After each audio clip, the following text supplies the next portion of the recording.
Yun ang mga kababayan, bago itong patuloy sa ating pag-usapan, ako muna ibabati ng magandang hapon o magandang gabi sa aking mga subscribers dyan, sa aking mga viewers. Maraming salamat sa inyong suporta. Shout out sa inyong lahat. Yun ang tuloy na tayo kagad sa ating pag-uusapan at sa video na ito. Pag-usapan natin ulit itong napakayabang, itong napakasinungaling na si Epifanio Labrador. Ang vlogger na tapatapangan, ngunit ang katotohanan ay super naman. Yun ang lutang na naman itong si Epifanio Labrador. At kung ano-ano na naman yung kanyang mga pinagsasabi. Aba, pinagtatanggol niya mga kababayan. Itong si Senadora Risa Hontiveros, aba mga kababayan, ay talagang kung masama kang tao, talagang ang kinakampihan mo, yung mga masasama din. Ganon sila. Talagang nagkakaunawaan sila mga kababayan. Kasi nga, itong si Senadora Risa Hontiveros ay nabuking na ngayon. Hindi pala nabayaran ng buo itong si alias Rene mga kababayan. Inutang pala ni Senadora Risa Hontiveros yung 1 milyon. Siguro mga kababayan, down payment lang yung binigay ni Senadora Risa Hontiveros kay Michael Maurelio o alias Rene. Yung naging witness mga kababayan, para nga sirain itong si Pastor Apollo Kibuloy at idinamay pa itong si dating Pangulong PRRD mga kababayan at si Vice President Sara Duterte. Hindi nabayaran, nag-down lang itong si tawag nito, si Aling Risa mga kababayan.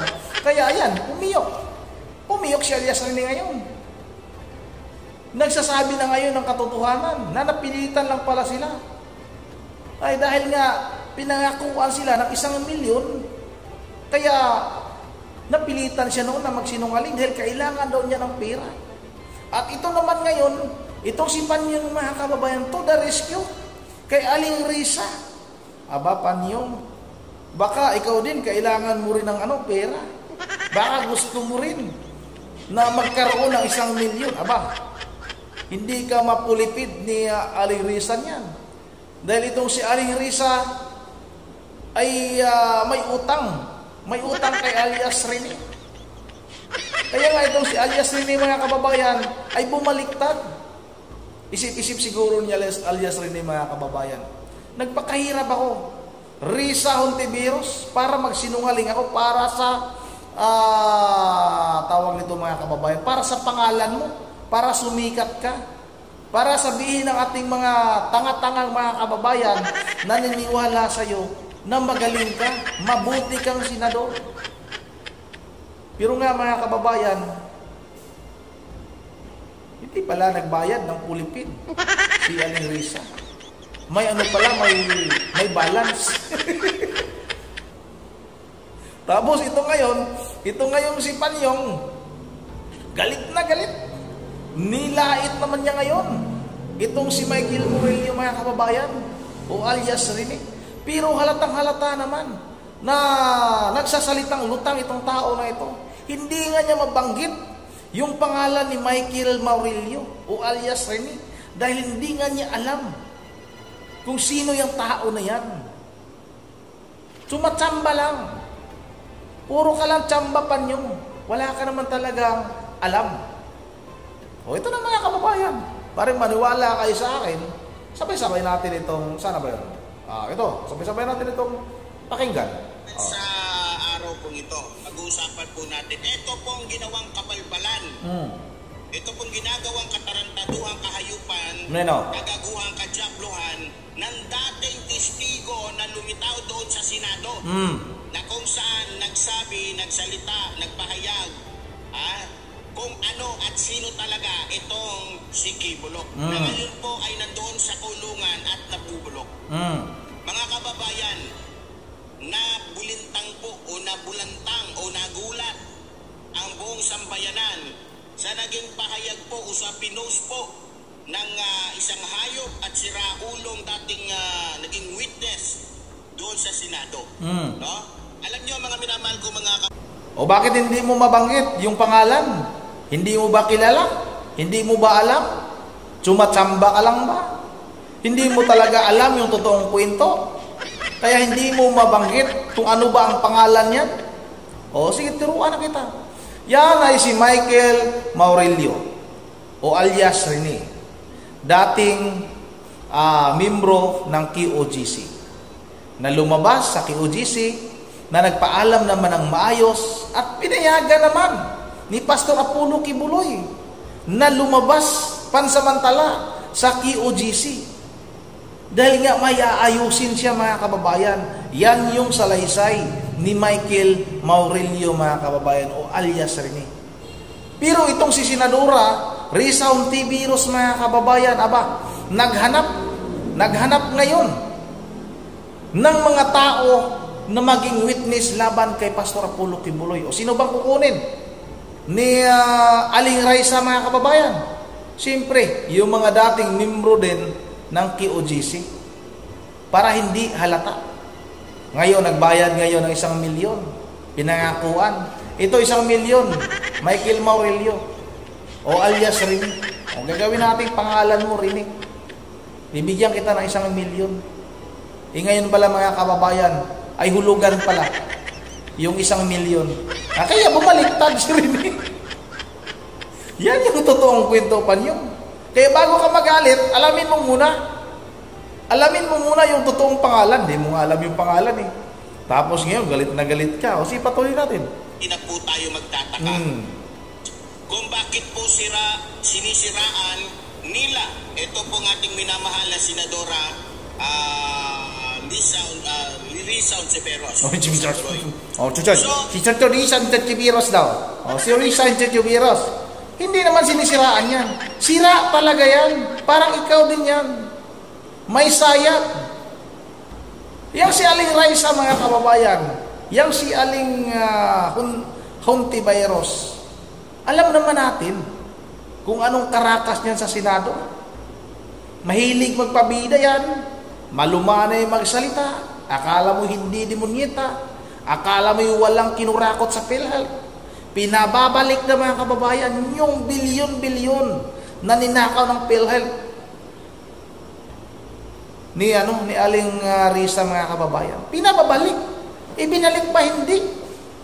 May uploadayan yan, mga kababayan. Binanatan niya noon ni Erwin Tulfo. Pinababalik na sa kanya. Yung tawag nito, mga kababayan, pinanggagastos nila doon sa PhilHealth, binubunus nila sa kanilang sarili. Hindi lang milyon, bilyon, mga kababayan. Tapos lukuhin tayo nitong isang ingot na itong si Panyong na ito, na sirain daw. Isira naman talaga yan, para ikaw din. Sira ulo. Di ba, mga kababayan? Alam naman natin, dahil nga po kay Senadora Risa Hontiveros, ito pong si Kibuloy ay talaga nga napanagot sa kanyang mga kasalanan at nabulok. Ngayon, may lumabas po mga balita, may lumabas sa mga kwento, may lumabas sa mga chismis, sa mga marites, na kaya daw natalo itong si Kibuloy sa halalang ito dahil nga sa ginawa daw paninira sa kanya. So sa madaling salita, gusto pong sabihin nila na kaya daw nasira si Kibuloy, kaya hindi nanalo si Kibuloy nitong halalang ito na dumaan dahil sa paninira po ni Senador O tanungin muna kita, ano bang pizza yung halalan? Alam mo ba yung pizza ng halalan? Di ba sinabi mo noon, yung pizza ng halalan ay Mayo Tracy. Dapat pa nyo, huwag ka nang magbanggit ng halalan. Dahil yung pizza ng halalan, hindi mo alam. Sabi mo nga noon, sa darating na halalan sa pizza, Mayo Tracy, o nasa kalagitnaan ng Mayo. Napakatanga mo. Tapos ang hilig mong bumanat, hindi mo nga alam eh. Yan yung pangalan, hindi mo pa bangit-bangit dahil hindi mo alam. Kasi kung alam mo yung pangalan niyang si alias Rene o Michael Maurelio, binabanggit mo na kanina pa. Patuloy natin. Talagang tanga itong taong ito. Hontiveros. So sinisisi nila kay Senador Risa Hontiveros ang pagkatalo po ni Kibuloy. Kaya hindi siya naging senador. Na kung saan ay gumastos lang naman po ng bilyon-bilyon para masiguro ang kanyang pagkapanalo. O, alam nyo mga kababayan kung bakit talaga pinuntirya ni Aling Risa o Aling Raisa mga kababayan itong si Pastor Apollo Kibuloy. Dahil gusto nitong si Aling Hontiveros na kunin yung mga ari-arian, yung mga kayamanan ni Pastor Apollo Kibuloy. Gustong angkinin nitong si Aling Risa mga kababayan. Baka gusto mo rin, Panyong, makibahagi ka sa mga gustong nakawin nitong si Aling Risa. Dahil nabanggit mo nga dyan sa pinakauna mong kwento dyan sa vlog mo na nagbinta ka ng lupa. Baka gusto mong makibahagi ka.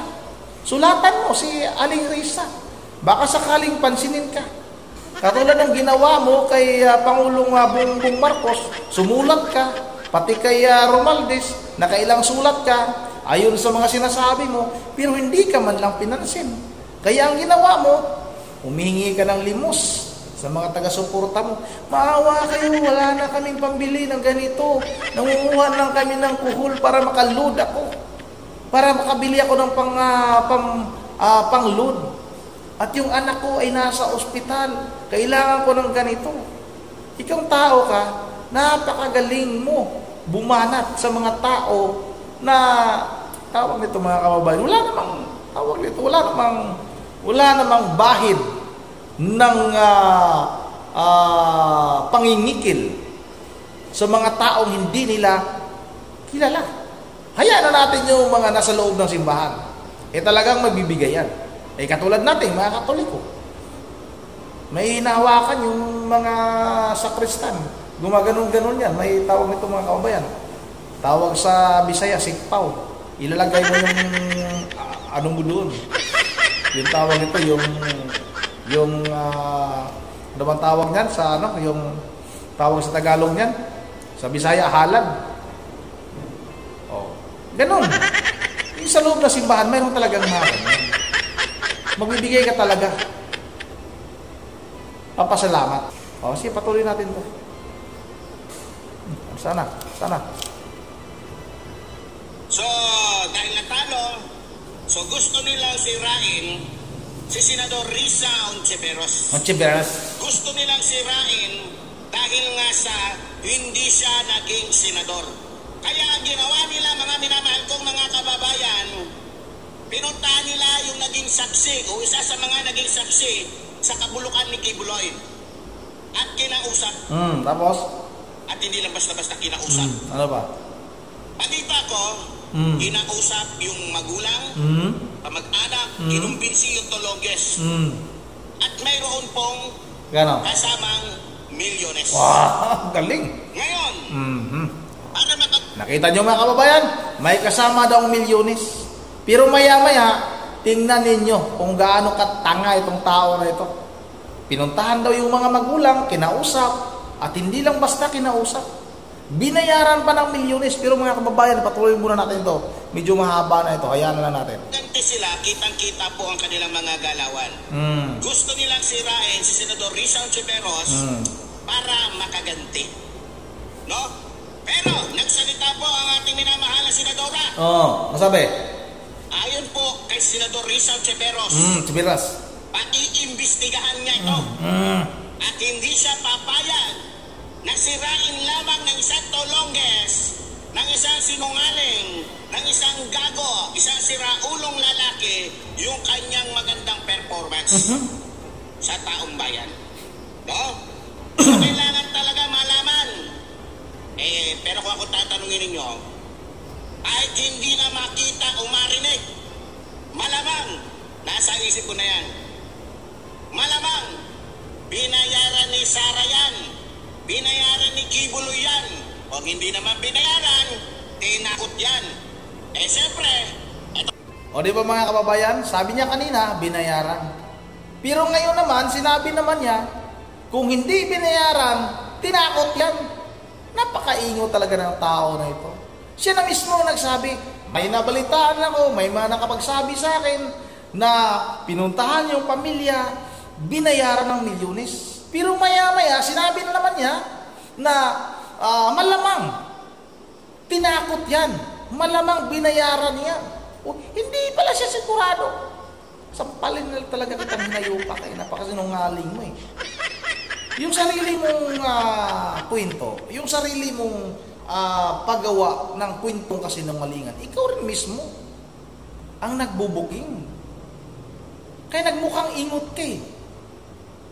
Nagsinungaling ka, pero ikaw naman mismo yung umamin.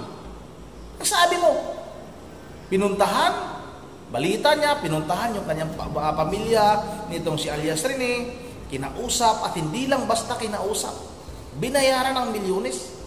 Pero maya-maya mga kababayan, sinabi na naman niya, malamang binayaran yan ni BP Sara Duterte. At yung hindi man binayaran, tinakot yan, tanga. Sira ulo. Baliw. Napakabaliw ng tao na ito. Sarap lamutakin yung mukha nito. Parang tinapay mga wala, gano'n yung mukha. O yun ang hanggang dyan na lang muna, wala namang kwenta yung pinagsasabi ng taong yan. Inaano ko lang talaga ito. Gusto ko lang talaga itong i-booking. Dahil gusto ko talaga na mawala yung mga taga-suporta nito. At yung mga taga-suporta nito, si Panyong, lumipat na kayo sa akin. Bira din naman ako makapag-vlog dahil busy pa ako. Hindi ako makapokus sa aking mga ginagawang reaction video mga kababayan. Dahil medyo busy tayo ngayon. Dahil may yung kapatid ko tinutulungan ko kasi. Kaya medyo busy tayo ngayon. O yun ang dito lang muna. At bago tayo magtatapos, iwan ko lang kung may internet tayo dito. Pinawisan tuloy ako sa iyo Panyong na malagkit. Yun ang wala tayong internet. Mayroon ba? O mayroon? May nagpapashoutout sa akin dito. Tanggalin ko lang yung may wagang ko sunglass dahil medyo madilim dito. Shoutout kay Brian Notado. Shoutout sa iyo, idol ha. At shoutout na rin kay Tumak, idol. Shoutout ha. Shoutout sa iyo, idol Tumak. Shoutout na rin kay Sid, kay Sid, shoutout sa iyo, Sid. Kay Saldi Ramirez, shoutout. Kay Mark Tanyika, shoutout sa iyo, idol. Shoutout na rin kay Christina Ambag. Shoutout kay Ronald Pagyu. Shoutout kay Jid Mazuna. Shoutout kay Marto Imart Uganon. Shoutout kay Ma'am Berje Bralidius sa Pulyang Bulacan. Kay Ma'am Diyos ng Japan. Kay Ma'am Midisa Burbi. Kay Bini Corvintos. Kay Widamar Murla. Kay Sami Ruiz. Shoutout sa iyo, idol. Taga saan ba si Sid? Taga Norte, Camarines Norte. Shoutout kay Sid ng Camarines Norte. At kay sino ba itong ating shoutout dito? Kay Camille Marquez at kay Jimmy. Yun lang, dito lang muna. At ito si Arthur, lagi ko nababasa ito, Arthur Martisano. Shoutout din sa iyo, idol ha. At yun dito lang muna once again. This is Saron TV. Mga lahat, God save the Philippines.